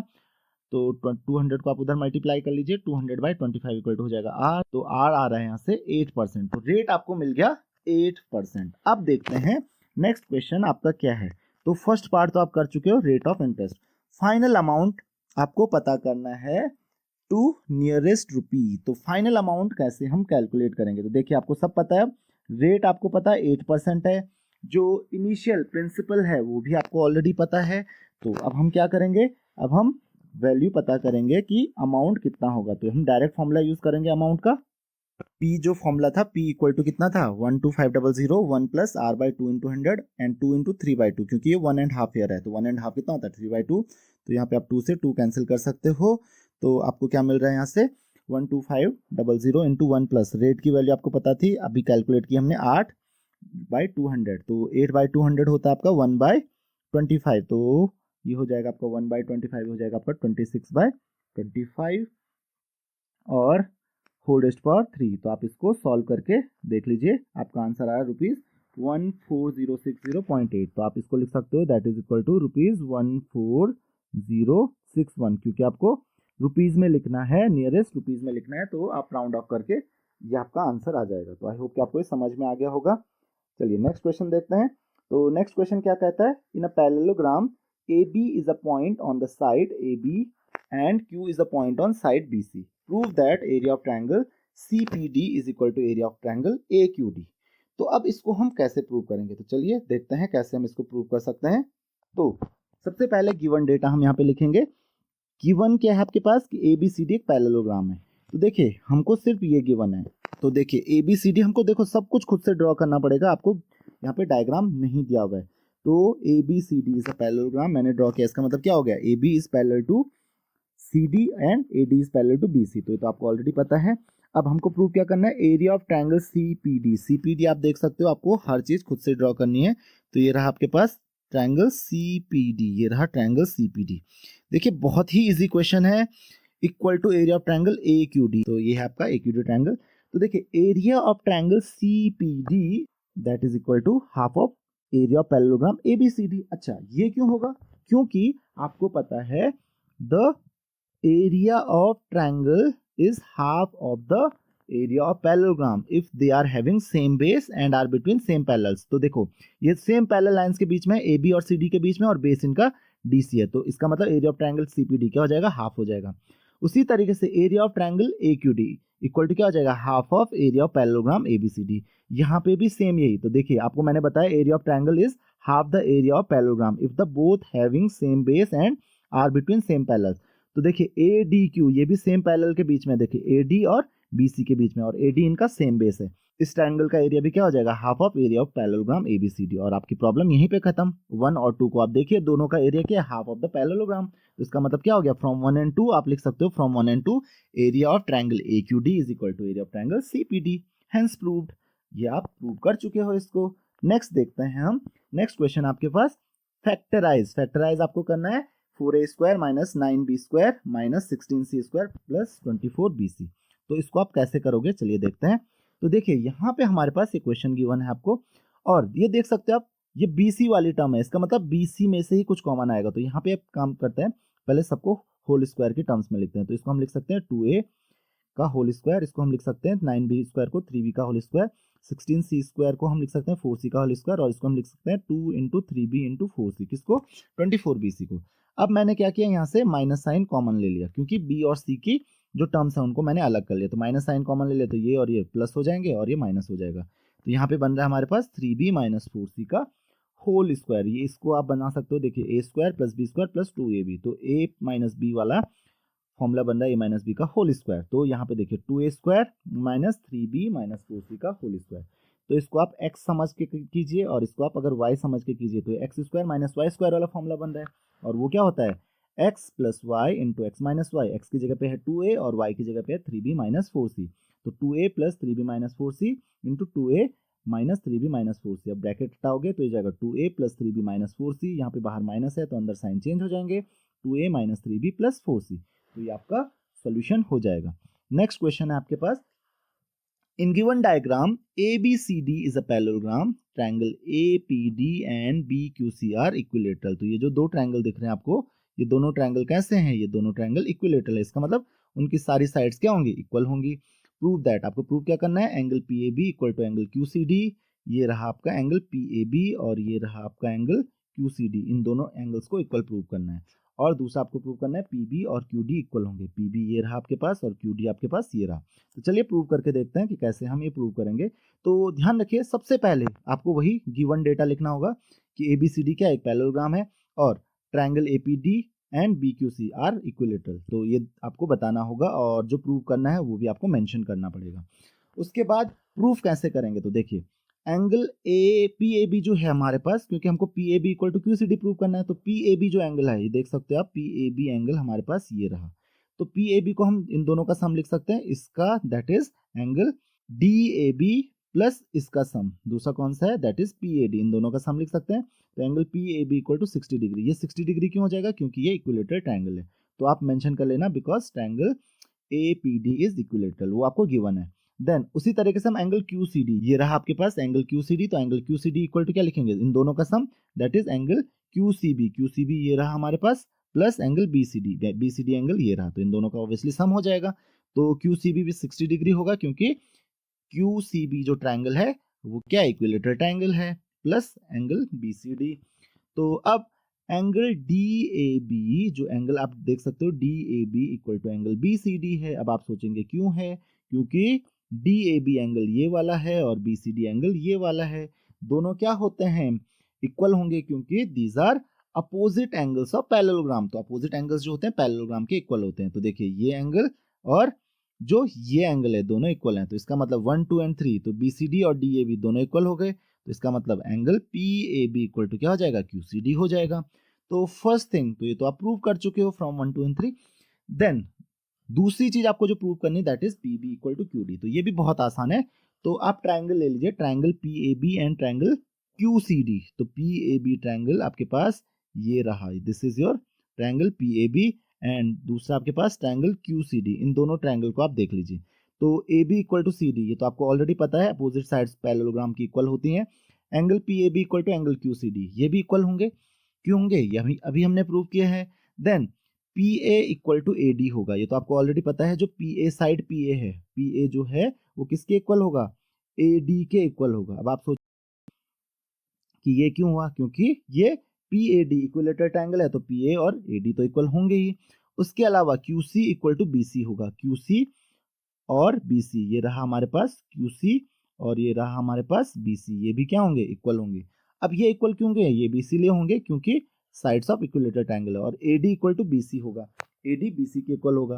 ये तो आपको ऑलरेडी पता है, AD BC के इक्वल क्यों होगा, अपोजिट साइड्स ऑफ पैरेललोग्राम। तो इसका मतलब क्या हुआ, इसका मतलब ये हुआ कि PA और QC दोनों इक्वल होंगे, क्योंकि PA AD के इक्वल है और QC BC के इक्वल है, और AD BC आपस में इक्वल है, तो PA इक्वल टू QC हो जाएगा। तो यहां से आप देख सकते हो by SAS congruency triangle PAB is congruent to triangle QCD, और अगर ऐसा हमने प्रूव कर दिया तो इसका मतलब PB इक्वल टू QD हो जाएगा, corresponding part of congruent triangle. तो आपको हर चीज मेंशन करनी होगी, आप तरीका देख लीजिए कि किस तरीके से आपको क्वेश्चन सॉल्व करना है। नेक्स्ट क्वेश्चन आपके पास है, solve for x where 0 degree is less than equal to x is less than equal to 90 degree. x 0 और 90 के बीच में होगा sin square x plus cos square 30 equal to 5/4। तो कैसे हम इसको सॉल्व करेंगे, तो cos स्क्वायर 30, cos 30 की वैल्यू आपको पता है √3/2, तो उसका होल स्क्वायर हो जाएगा इक्वल टू 5/4। तो हमने कुछ नहीं, cos 30, तो यहाँ पे √3/2 का जो वैल्यू होती है, √3 का स्क्वायर होता है 3, कर दी हमने, तो sin square x plus 3/4 equal to क्या हो जाएगा हमारे पास 5/4, और 3/4 को आप उधर जाके माइनस कर लोगे तो क्या हो जाएगा sin square x equal to 5/4, तो sin square x equal to क्या हो जाएगा 2/4, तो 2/4 को आप क्या लिख सकते हो 1/2 लिख सकते हो। तो sin x इक्वल टू क्या हो जाएगा स्क्वायर रूट ऑफ 1/2, क्या हो जाएगा 1 का स्क्वायर रूट तो 1 ही होता है, और 2 का स्क्वायर रूट √2, तो 1/√2। तो आपको पता है sin x इक्वल टू 1/√2, तो इसका मतलब 1/√2 क्या होता है, दैट इज sin 45। तो इसका मतलब x इक्वल टू क्या हो जाएगा 45 डिग्री। तो आई होप कि आपको ये क्वेश्चन भी समझ में आ गया होगा। चलिए नेक्स्ट देखते हैं, इवेल्युएट फॉर x। x के लिए आपको इवेल्युएट करना है, मीन्स x की वैल्यू पता करनी है। तो हम कैसे पता करेंगे, सिंपल कैलकुलेशन से। अब देखिए √5/3 जो है इसको हम लिख सकते हैं 5/3 होल रेज़ पावर 1/2, ये हमने यहाँ पे मेंशन कर दी। और 27 को हम लिख सकते हैं 3 का क्यूब बाय, यहाँ पे देखिए 125 को हम लिख सकते हैं 5 का क्यूब, तो ये हो जाएगा 3/5 का होल क्यूब, ये मैंने यहाँ पे मेंशन कर दिया। अब हम क्या करेंगे, आपको पता है x/8 और 1/2 ये आपस में मल्टीप्लाई हो जाएंगे, तो 5/3 रेज़ पावर कितना हो जाएगा x-8/2 equal to 3/5 rays power, यहाँ पे 3 से अंदर मल्टीप्लाई कर दोगे हो जाएगा 6x-9। अब हम क्या करेंगे, क्योंकि देखिए इधर 5/3 है और इधर 3/5 है, तो आपको क्या करना पड़ेगा, रेसिप्रोकल करना पड़ेगा, और रेसिप्रोकल करते हैं तो आपको पता है पावर क्या हो जाती है, माइनस में आ जाती है। तो हम क्या लिखेंगे यहाँ पे 5/3 रेज़ पावर x-8/2 को क्या लिख सकते हैं 3/5 रेज़ पावर माइनस x-8/2। तो अब हम कंपेयर करेंगे equal to 3/5 rays power 6x-9, तो कंपेयरिंग द एक्सपोनेंट्स, तो कितना हो जाएगा -x, देखिए माइनस साइन है बाहर, तो ये कितना हो जाएगा -x plus 8/2 equal to 6x-9। 2 को उधर मल्टीप्लाई कर लीजिए, तो ये हो जाएगा आपके पास -x plus 8 equal to 12x-18, 26 equal to हो गया आपके पास 13x, तो x इक्वल टू आपके पास आ गया 2। तो ये आपका बहुत सिंपल सा एक क्वेश्चन था। तो आई होप कि आपको ये क्वेश्चन समझ में आ गया होगा। नेक्स्ट देखिए, नेक्स्ट आपके पास in the given figure triangle ABC is right triangle. Triangle ABC आपको गिवन है कि राइट ट्रायंगल है, और B आपको 90 डिग्री ये दिया हुआ है। तो आपको ये प्रूव करना है कि AC square equal to AD square plus 3CD square. बहुत ही इजी क्वेश्चन है।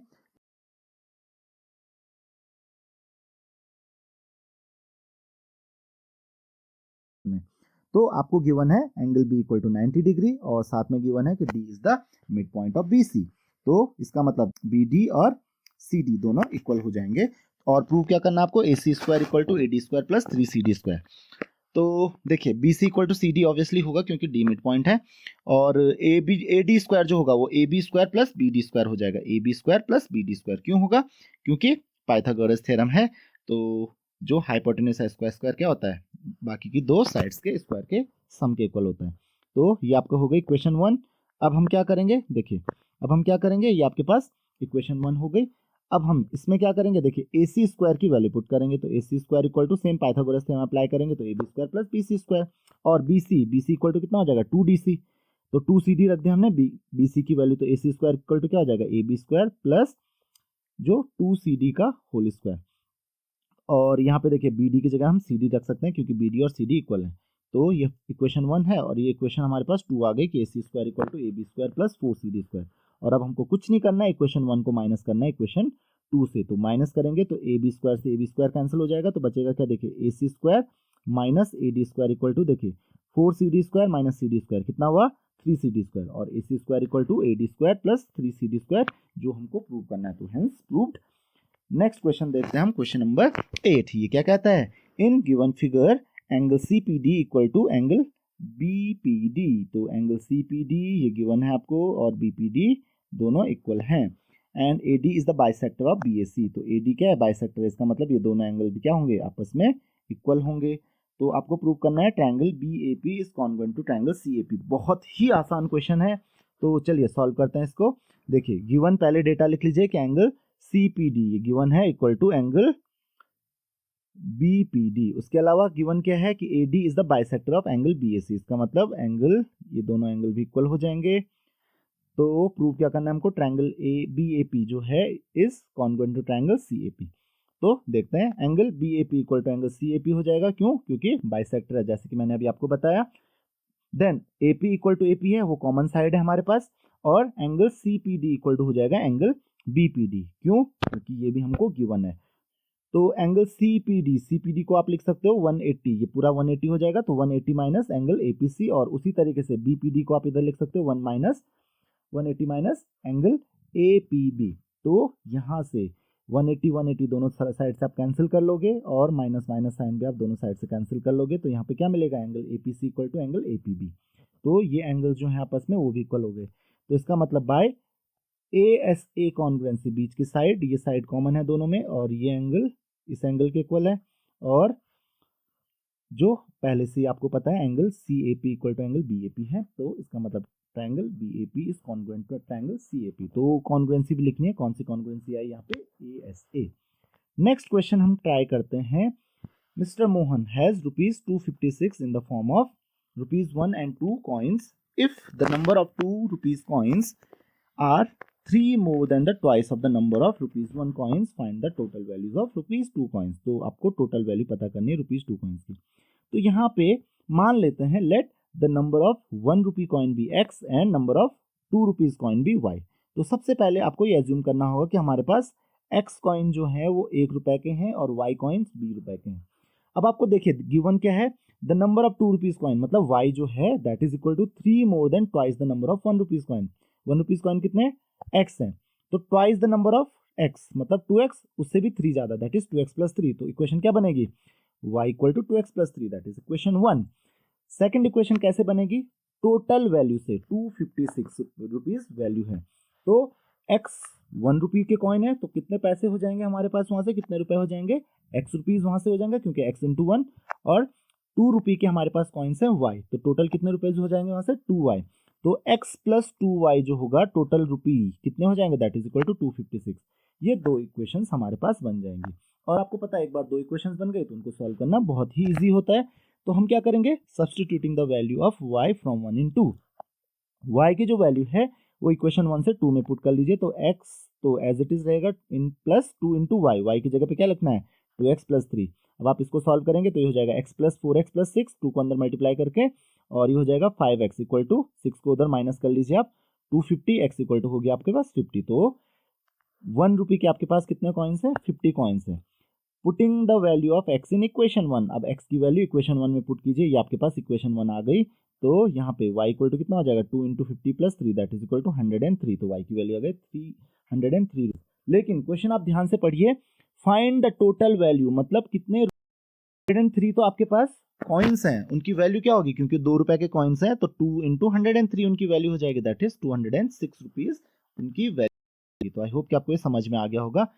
नेक्स्ट क्वेश्चन आपके पास आता है, find mean and median for following observation. पहले आपको मीन पता करना और फिर मीडियन पता करना। तो मीन के लिए क्या करेंगे, हम इन सबको ऐड करेंगे और divided by number of observation, count कर लीजिए 1 2 3 4 5 6 7 8 9 10, टोटल 10 ऑब्जर्वेशन है। तो कुछ नहीं करेंगे, मीन इक्वल टू क्या होता है sum of observation divided by number of observation, तो that will be equal to 10 plus 47 plus सब ऐड कर लीजिए, that is equal to 192 divided by 10, that is 19.2। ये हो गया आपका मीन। अब हम क्या करेंगे, मीडियन कैलकुलेट करेंगे। तो मीडियन कैलकुलेट करने के लिए सेकंड पार्ट जो है उसके लिए आपको अरेंज करना पड़ेगा इंक्रीजिंग ऑर्डर में। तो आपने इंक्रीजिंग ऑर्डर में अरेंज किया, और मिडिल टर्म्स जो होंगे, अब यहाँ पे इवन नंबर्स हैं तो 10 नंबर्स हैं तो 10/2 कितना होता है 5, क्योंकि हाफ करेंगे, और उसके नेक्स्ट टर्म तो फिफ्थ और सिक्स्थ टर्म, तो मीडियन क्या हो जाएगा fifth term plus sixth term divided by 2। तो फिफ्थ टर्म कौन है यहाँ पे, काउंट कर लीजिए 1 2 3 4 5, फिफ्थ टर्म है आपके पास 12 और सिक्स टर्म है आपके पास यहाँ पे 15। तो यहाँ पे थोड़ा सा गड़बड़ हो गई, तो यहाँ पे आप 12 प्लस 15/2 कर लीजिए, देख लीजिए कितना आ रहा है, दैट इज इक्वल टू, ये आ रहा है आपका दैट इज 13.5। तो ये हो गया आपका मीडियन। तो आई होप कि आपको ये चीज़ समझ में आ गई होगी कि आप इसको कैसे सॉल्व करोगे। तो मीडियन आपका निकल गया। नेक्स्ट क्वेश्चन आपके पास 3 cubes are kept adjacently edge to edge. Edge to edge हमने 3 क्यूब्स को रखा है। If the edge of each cube is 7 centimetre, find the total surface area of resulting cuboid. तो सबसे पहले आपको ये समझना है कि 3 क्यूब्स, उनका साइड दिया हुआ है 7 सेंटीमीटर है। तो 3 क्यूब हमने किस तरीके से रखे हैं, वो हमने रखे हैं इस तरीके से, एक क्यूब ये रहा, दूसरा क्यूब ये रहा और तीसरा क्यूब ये रहा। एज टू एज मिला के हमने रखे हैं, तो 7 7 7।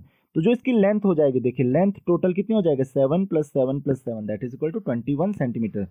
ब्रेथ जो है इसकी वो उतनी ही रहेगी, ब्रेथ उसकी 7 ही रहेगी, और जो हाइट है, हाइट भी इसकी 7 ही रहेगी, लेकिन लेंथ पे ही फर्क पड़ेगा, वो 21 सेंटीमीटर हो जाएगी। तो अब यहाँ से टोटल सरफेस एरिया आप काउंट करोगे, तो टोटल सरफेस एरिया कैसे आप कैलकुलेट कर सकते हो, तो फॉर्मूला आपको पता ही है। टोटल सरफेस एरिया क्या होता है, that is equal to twice of length into breadth plus breadth into height plus length into height. तो वैल्यू पुट कीजिए, लेंथ की 2 है, ब्रेथ की 7 है, 7 × 7 21 × 7। आप चाहो तो यहाँ से 7 कॉमन ले सकते हो, तो 7 आपने यहाँ से कॉमन लिया तो 2 × 7, और यहाँ अंदर जो है that is 21 + 7 that is 28 + 21 that is 49। तो 49 × 7 × 2 वो कितना आ रहा है, दैट इज इक्वल टू, आप कैलकुलेट करके देख लीजिए, that is equal to 686 centimetre square. तो आई होप कि आपको ये समझ में आ गया होगा। ये यूनिट गलत मत पुट कीजिए, यूनिट सेंटीमीटर स्क्वायर होगी इसकी, क्योंकि आपको साइड सेंटीमीटर में दी है। नेक्स्ट क्वेश्चन है आपके पास, in the given figure A C arc A B आपको दिख रहा है, this is arc A B. Arc A B है ट्वाइस द बी सी, और एंगल ए ओ बी आपको दिया हुआ है, ए ओ बी ये रहा equal to 80 degree. Find angle B O C. B O C कौन सा वाला एंगल है, ये, और एंगल ओ ए सी ये वाला एंगल है। तो ये दोनों एंगल आपको पता करना है। तो सबसे पहले वही हम लिखेंगे, गिवन के आपको कि arc A B equal to twice the arc B C. तो एंगल ए ओ बी आपको दिया हुआ है, that is equal to 80 degree, ये आपको पता है। तो सबसे पहले हमको फाइंड क्या करना है, एंगल बी ओ सी। तो हम कैसे फाइंड करेंगे, क्योंकि आपको पता है जो एंगल और आर्क का जो रेशियो होगा, तो angle subtended bye arc at centre जो होता है वो डायरेक्टली प्रोपोर्शनल होता है लेंथ ऑफ आर्क के। तो एंगल ए ओ बी कौन सा है, ये वाला एंगल, कौन सा आर्क सबटेंड कर रहा है इसको, angle A B arc, divided by angle B O C को कौन सा आर्क सबटेंड कर रहा है, that is B C, equal to क्या हो जाएगा, length of arc A B divided by length of arc B C. तो आपको पता है जो एंगल ए ओ बी है वो आपको गिवन है, वो है 80 डिवाइडेड बाय बी ओ सी, यहाँ पे बी ओ सी हो जाएगा, तो ये बी ओ सी होगा, ध्यान रखिए, इक्वल टू क्या हो जाएगा यहाँ से, equal to twice of arc B C. तो arc A B equal to twice of arc B C, ये दिया हुआ था लेंथ आपको, तो आर्क बी सी की लेंथ से आप कैंसिल कर सकते हो, तो बचता है यहाँ पे 2। तो angle twice of angle B O C होगा, यहाँ पे गलती से मैंने बी ओ डी लिख दिया, इक्वल टू 80 डिग्री। तो एंगल बी ओ सी कितना हो जाएगा, 40 डिग्री। तो ध्यान रखिए, अब एंगल ए ओ सी हमको पता करना है, तो एंगल ए ओ सी क्या हो जाएगा, एंगल ए ओ सी हो जाएगा आपका angle A O B plus angle B O C. तो ये आपको पता करना है, तो एंगल ए ओ सी हो गया 120 डिग्री। तो एक पार्ट देखो, आप एंगल बी ओ सी आप पहले ही कैलकुलेट कर चुके हो, तो दूसरा एंगल ए ओ सी ये भी आप कंप्लीट कैलकुलेट कर चुके हो। अब हमको क्या कैलकुलेट करना है, अब हमको पता करना है कि एंगल ओ ए सी कितना होगा। तो देखिए ये भी सिंपल है, देखिए ट्रायंगल ए ओ सी क्या हो जाएगा, आइसोसेलेस हो जाएगा, क्योंकि ए ओ दिख रहा है आपको, ए ओ और ओ सी दोनों रेडियस हैं, तो दोनों इक्वल होंगे, तो इसका मतलब ये एंगल और ये एंगल दोनों इक्वल होंगे, तो इसका मतलब angle O A C equal to angle O C है। और अब अगर आप ट्रायंगल ए ओ सी में देखोगे तो तीनों एंगल्स का some angle O A C, angle O सी ए और एंगल ए ओ सी का जो सम होगा वो 180 डिग्री होगा, क्योंकि तीनों एंगल्स का सम 180 डिग्री होता है। और एंगल ओ सी ओ के आप ओ सी ए को आप लिख सकते हो एंगल ओ ए सी, तो twice of angle O A सी बन जाएगा। और ए ओ सी आप पहले ही कैलकुलेट कर चुके हो, इसलिए मैंने पहले ही कैलकुलेट कर लिया था, दैट इज 120 डिग्री। तो plus 120 degree equal to 180 degree, तो twice of angle O A C equal to 60 degree, तो एंगल ए ओ सी आपका आ रहा है 30 डिग्री। तो आई होप कि ये क्वेश्चन भी आपको समझ में आ गया होगा। चलिए नेक्स्ट क्वेश्चन पे चलते हैं। नेक्स्ट क्वेश्चन आपके पास, solve graphically the following system of linear equations. तो आपको ग्राफ शीट भी यूज करनी है, यहाँ पे क्लियरली लिखा हुआ है, और आपको उसके बाद एरिया ऑफ ट्रायंगल भी फॉर्म करना है, मीन्स कितना उस ट्रायंगल का एरिया होगा। तो सबसे पहले आपको पता है ग्राफिकली सॉल्व करने के लिए हमको क्या बनाना पड़ेगा, एक टेबल बनानी पड़ेगी एक्स और वाई की दोनों इक्वेशंस के लिए। तो वो फर्स्ट इक्वेशन के लिए और सेकंड इक्वेशन के लिए देख लेते हैं कि कैसे हम टेबल बनाएंगे। तो ये रही हमारे पास equation 1 that is x minus 3y equal to 3। तो आप लिख सकते हो x equal to 3y minus 3। तो अब y की वैल्यू पुट कीजिए। y की वैल्यू अगर आप 0 रखते हो तो x की वैल्यू 3 आ जाएगी, y की वैल्यू अगर आप 1 रखते हो तो x की वैल्यू 6 आ जाएगी, और y की वैल्यू अगर आप 2 रखते हो तो x की वैल्यू आ जाएगी 9। तो ये फर्स्ट इक्वेशन के लिए हो गया। ध्यान रखिए this is for first equation. तो अगला आपके लिए इक्वेशन 2 के लिए भी। तो इक्वेशन 2 है आपके पास 2x plus 3y equal to 6। तो x की वैल्यू जो हो जाएगी यहाँ से 2x इक्वल टू हो जाएगा 6 माइनस 3y, और x इक्वल टू हो जाएगा वहाँ से x 6 minus 3y divided by 2। तो x की वैल्यू देखिए, अगर आप y की वैल्यू 0 पुट करते हो तो x की वैल्यू आएगी 3, y की वैल्यू अगर आप 2 पुट करते हो तो x की वैल्यू आएगी 0, और y की वैल्यू अगर आप 4 पुट करते हो तो x की वैल्यू आएगी -3। तो अब इन दोनों के लिए हम एक ग्राफ प्लॉट करेंगे। तो देखिए ग्राफ किस तरीके से होगा। तो देखिए ये एक लाइन की इक्वेशन होगी, ये भी एक लाइन की इक्वेशन होगी, और आपको पता है सॉल्यूशन कहाँ पे मिलता है, सॉल्यूशन वहाँ पे मिलता है जहाँ पे कॉमन पॉइंट मिलता है। तो हम एक ग्राफ प्लॉट कर लेते हैं। तो देखिए एक फर्स्ट लाइन के लिए ये था, ये एक लाइन के लिए है जहाँ पे आपको 92.92 ये रहा, 0.61 ये रहा, और 0.30 ये रहा। तो ये इक्वेशन के लिए था जहाँ पे आपको दिया हुआ था, देख that was x minus 3y equal to 3। तो ये किस इक्वेशन की है, x minus 3y equal to 3। और दूसरी इक्वेशन की जो लाइन है वो आप देख सकते हो 3002 और -34। तो उसके लिए भी हम देख लेते हैं, ये 30 सेम पॉइंट मिल गया, 02 और -34। तो ये लाइन दूसरी इक्वेशन की होगी। इक्वेशन क्या है आपके पास, इक्वेशन भी साथ में लिखिए आप। तो इक्वेशन क्या है आपके पास 2x plus 3y equal to 6। तो ये कौन सी लाइन की इक्वेशन है, 2x plus 3y equal to 6। तो ये सेकंड इक्वेशन हो गई। अब आपको बोला गया सॉल्यूशन। तो सॉल्यूशन क्या होता है, कॉमन पॉइंट। तो सॉल्यूशन क्या हो जाएगा, ये 3,0। तो आप क्या लिखोगे, x equal to 3 and y equal to 0। तो आई होप कितना समझ में आ गया होगा आपको। अच्छा, इसके अलावा एक और क्वेश्चन पूछा गया आपको, also find the area formed by these two lines and y axis. तो यहाँ पे देखिए कौन सा ट्राइंगल, बता देता हूँ, ये वाला ट्राइंगल फॉर्म देख सकते हो, ये y एक्सिस बोला है और ये दो लाइंस ये रही। तो ये जो ट्रायंगल फॉर्म हो रहा है इसका एरिया, तो एरिया ऑफ ट्रायंगल आपको पता है that is half into base into height. तो लिख लेना है यहाँ पे हाफ इंटू बेस। बेस इसका मान लेते हैं यहाँ से लेके, देखिए -1 से लेके 2 तक, ये कितना हो जाएगा डिस्टेंस 1 2 3, 3 ये है इंटू हाइट, हाइट देखिए उसकी ये है, हाइट कितनी है 3। तो हो जाएगा आपका 9/2 स्क्वायर यूनिट्स। तो ये आपका हो गया आंसर, और इस तरीके से आप एरिया ऑफ ट्रायंगल भी कैलकुलेट कर लोगे। नेक्स्ट क्वेश्चन पे चलते हैं हम। नेक्स्ट क्वेश्चन आपके पास, each interior angle of a regular polygon is 135 degree, find the measure of each exterior angle. तो that will be equal to 180, आपको पता है स्ट्रेट लाइन बनती है, तो -135 डिग्री। तो ये कितना हो जाएगा, that is equal to 45 degree. तो ये तो आ गया आपका फर्स्ट का आंसर। सेकंड आपके पास, number of sides of the polygon. मान लेते हैं नंबर ऑफ साइड्स के हमारे पास n है, तो एंगल का फॉर्मूला आपको पता है कि जो एंगल होते हैं टोटल सम ऑफ एंगल्स होता है n-2 इंटू 180, और रेगुलर पॉलीगन में हर एंगल कितने का होगा, total divided by n equal to कितना हो जाएगा, दैट इज इक्वल टू आपको दिया हुआ है दैट इज 135। तो कितना हो जाएगा यहाँ से 180 n minus 360 equal to 135 n। तो आप 135 को उधर माइनस कर दीजिए, तो मैं सीधे लिख लेता हूँ, ये क्या आ रहा है आपके पास, ये आ रहा है आपके पास 45 n इक्वल टू 360। तो यहाँ से n की जो वैल्यू आएगी, n इक्वल टू कितना हो जाएगा, n इक्वल टू हो जाएगा आपका 360/45 दैट इज इक्वल टू 8। तो नंबर ऑफ साइड्स क्या आ गई 8। और थर्ड है नेम द पॉलीगन। तो आपको पता ही है 8 साइड वाला क्या होता है, ऑक्टागन। तो इसका नाम क्या हो जाएगा, ऑक्टागन। तो आई होप कि आपको समझ में आ गया होगा। नेक्स्ट क्वेश्चन आपके पास, फैक्टराइज a प्लस बी का होल क्यूब। तो देखिए बहुत सिंपल है, a प्लस बी का होल क्यूब है और साथ में -a -b। तो हमको कुछ नहीं करना है, हमको सबसे पहले ये लिखना है, और -a -b से आप -1 कॉमन ले लीजिए। तो हमने -1 कॉमन ले लिया, और उसके बाद आपको मिलेगा a प्लस बी। तो आप देख सकते हो यहाँ पे और यहाँ पे a प्लस बी कॉमन है, तो हमको क्या मिलेगा, a प्लस बी आपने कॉमन लिया तो a plus B whole cube का क्या बन जाएगा, a प्लस बी का होल स्क्वायर, माइनस यहाँ पे केवल 1 बचेगा। और आप इसको लिख सकते हो a plus B into a plus B का होल स्क्वायर, 1 को आप 1 स्क्वायर लिख सकते हो। और यहाँ पे a प्लस बी को अगर आप x मान के और 1 को y मान के चलोगे तो x square minus Y square का फॉर्मूला हो जाएगा। तो that is a plus B तो एज इट इज था पहले से ही। उसके अलावा ये हो जाएगा x plus Y that is a plus B plus 1 into x minus Y that is a plus B minus 1। तो ये इसका कंप्लीट फैक्टराइजेशन हो जाएगा। ये सेकंड क्वेश्चन भी हो गया आपका। नेक्स्ट देखते हैं। नेक्स्ट क्वेश्चन कहता है evaluate x and y from the figure given. तो ये आपको फिगर दिया हुआ है और यहाँ से आपको x और y की वैल्यू पता करनी है। देखिए एंगल दिया हुआ आपको 60 डिग्री। तो x जो है ये साइड CD है, तो ध्यान रखिए साइड CD है।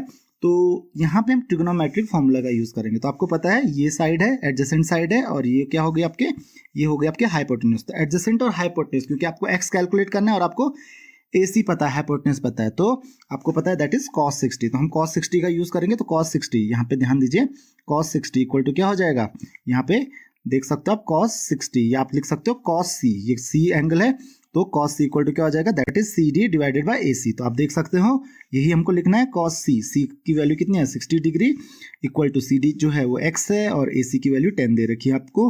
तो यहाँ से सबसे पहले आप x कैलकुलेट करोगे तो 2x इधर मल्टीप्लाई कर लोगे। cos 60 की वैल्यू हमने पुट की 1/2, 2x इक्वल टू आपको मिला 10, तो x इक्वल टू आपको मिला 5 मीटर। तो CD इक्वल टू कितना है 5 मीटर, x इक्वल टू आ गया आपके पास 5 मीटर। ये आपका सॉल्यूशन हो गया जो आपको फर्स्ट पार्ट बोला था।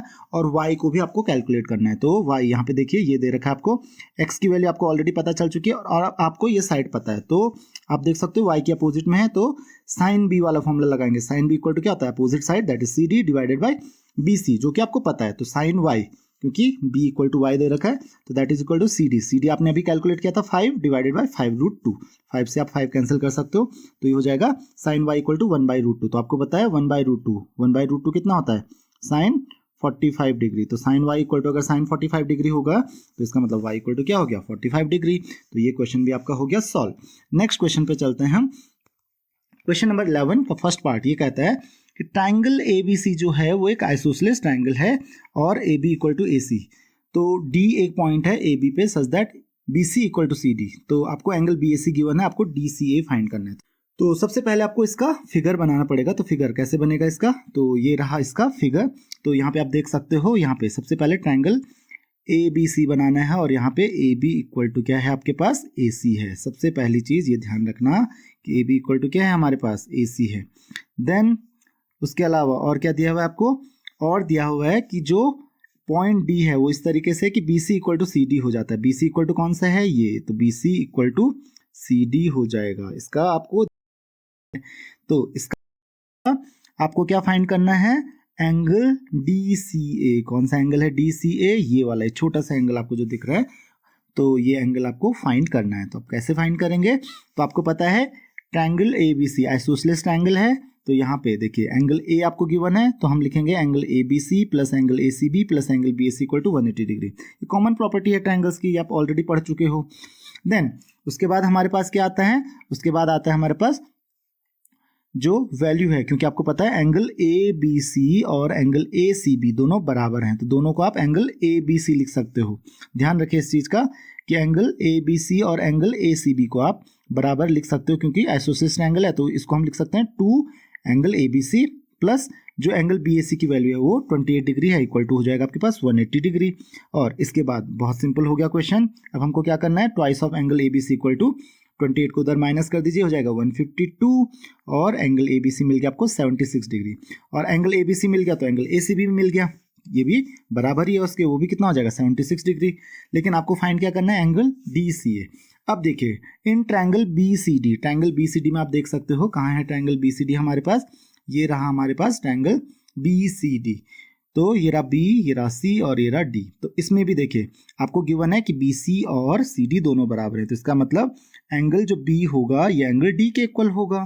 तो इसका मतलब angle CBD equal to angle CDB equal to 76 degree. और अब हम तीनों एंगल्स का सम कैलकुलेट कर लेते हैं। तो angle CBD plus CDB plus BCD equal to क्या हो जाएगा, तीनों का सम 180 डिग्री। तो यहाँ से आपको पता है इन दोनों का, तो दोनों की वैल्यू 76 डिग्री है, ये आप पहले से ही जानते हो। और यहाँ से आपको मिल गया angle BCD equal to 28 degree. तो ये वाला जो एंगल है वो 28 डिग्री हो जाएगा।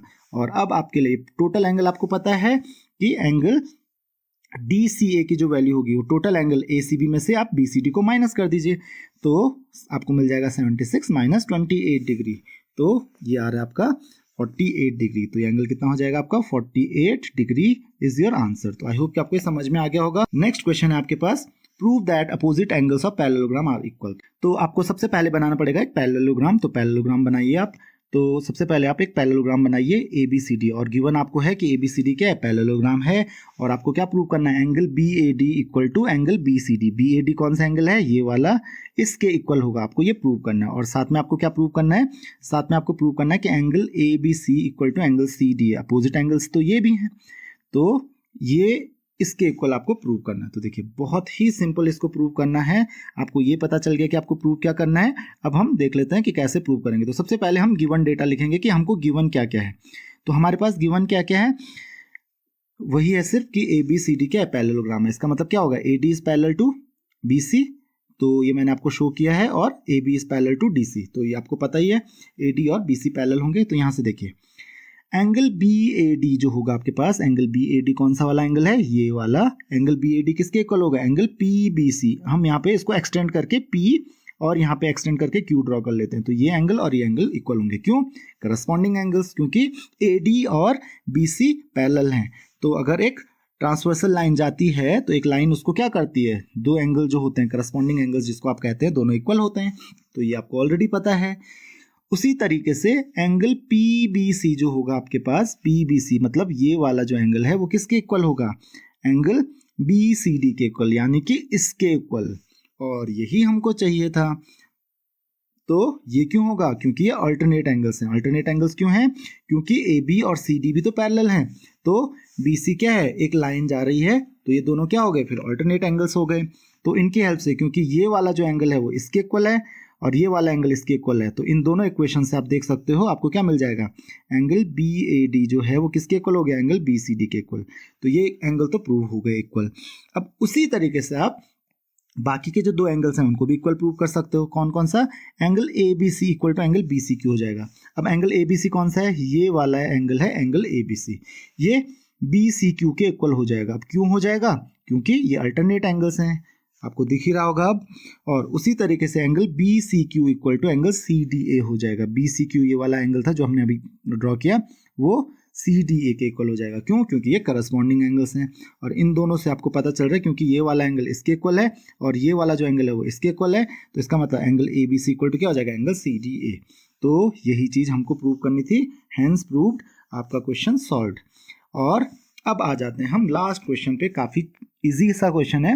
The cross section of a 6 metre long piece of metal is shown in figure. Figure आप देख सकते हो, एक मेटल पीस है और उसका क्रॉस सेक्शन आपको दिया हुआ है, मतलब वो उसकी लेंथ कुछ इस तरीके से होगी, काफ़ी लंबा मेटल पीस है इस तरीके से, और उसका जो क्रॉस सेक्शन है वो दे रखा है आपको। तो इस तरीके से कोई मेटल पीस होगा, इसका आपको केवल क्रॉस सेक्शन दिया हुआ है। तो आपको दो चीज़ें फाइंड करनी, पहला तो एरिया ऑफ क्रॉस सेक्शन और फिर वॉल्यूम। तो सिर्फ एरिया फाइंड कर लेते, तो एरिया के लिए देखिए हम इन दोनों के एरिया का सम कर लेंगे, तो वो तो मिल जाएगा आपको। और वॉल्यूम के लिए क्या करते हैं, that is area of cross section into length. तो लेंथ भी दी रखी है आपको 6 मीटर। तो चलिए ट्राई करते हैं इस क्वेश्चन को। तो इसको मैं फिर से बना लेता हूँ, ये मैंने डायग्राम बना लिया फिर से। और एरिया ऑफ क्रॉस सेक्शन आपको कैलकुलेट करना है। तो area of cross section equal to क्या हो जाएगा, देखिए चारों एंगल इक्वल हैं, तो area of rectangle ABCD plus आप यहाँ पे नाम दे दीजिए ABCD। देखिए ABCD का प्लस ये जो ट्रायंगल है एरिया ऑफ ट्रायंगल DCE। तो मैं दोनों को अलग अलग कैलकुलेट करता हूँ। तो एरिया ऑफ रेक्टेंगल क्या होता है, बेस इंटू हाइट। तो बेस इसकी 8 सेंटीमीटर दे रखी है और हाइट 6.5 दे रखी है, तो इजीली मिल जाएगा आपको, that is 52 centimetre square. And area of triangle DCE अब आपको फाइंड करना है। तो सबसे पहले DC जो साइड है उसको हम A मान लेते हैं। तो A इक्वल टू 8 सेंटीमीटर है, क्योंकि ABCD रेक्टेंगल है तो ऑब्वियसली ये भी 8 हो जाएगा, तो ये आपको पता है। CE को हम मान लेते हैं B और DE को हम मान लेते हैं C। तो C इक्वल टू 5 सेंटीमीटर। तीनों साइड्स पता है आपको। तो अब हम हीरोन्स फॉर्मूला लगा सकते हैं। हीरोन्स फॉर्मूला के लिए पहले S कैलकुलेट करना होता है। S क्या होता है, सेमी पैरामीटर। तो तीनों साइड्स का सम डिवाइडेड बाई 2। तो ये आ रहा है, A है आपके पास 8 + 5 + 5 बाई 2, दैट इज 9 सेंटीमीटर। ये आपकी आ गई सेमी पैरामीटर। और अब एरिया निकालेंगे, तो एरिया का फॉर्मूला क्या होता है, S into S minus A into S minus B into S minus C का स्क्वायर रूट। S की वैल्यू है 9, A की वैल्यू है 8, वैल्यू पुट करेंगे तो 9 into 9 minus 8 into 9 minus 5 into 9 minus 5। तो यहाँ पे आप देख सकते हो 9 का स्क्वायर रूट होता है 3 और 4 इंटू 4 में से एक 4 बाहर आ जाएगा। ये आंसर आ गया आपका 12 सेंटीमीटर स्क्वायर। तो एरिया ऑफ क्रॉस सेक्शन आपको इजीली मिल गया। तो फर्स्ट पार्ट आपका हो गया। तो दोनों का ऐड कर देंगे हम, 54 रेक्टेंगल का था और बाकी 12 किसका था, ट्रायंगल का था, तो ये आ गया 64 सेंटीमीटर स्क्वायर। और अब हम कैलकुलेट करेंगे वॉल्यूम ऑफ मेटल पीस। तो आपको मैंने बताया area of cross section into length हो जाएगा। एरिया ऑफ क्रॉस सेक्शन कितना था, 64 इंटू 6, तो ये हो जाएगा 384 सेंटीमीटर, यहाँ पे क्यूब हो जाएगा 384 सेंटीमीटर क्यूब। ध्यान रखिए ये जो वॉल्यूम आता है ये सेंटीमीटर क्यूब में आएगा क्योंकि साइड सेंटीमीटर में है। तो ये था हमारा लास्ट क्वेश्चन। तो उम्मीद है कि इस क्वेश्चन पेपर से आपको काफ़ी हेल्प मिली होगी और आप ये समझ पाएंगे कि किस तरीके से किसी भी क्वेश्चन को सॉल्व किया जाना चाहिए और क्या क्या आपको डेटा लेना चाहिए किसी भी क्वेश्चन में। तो ये था आपका पूरा question paper. Thank you very much.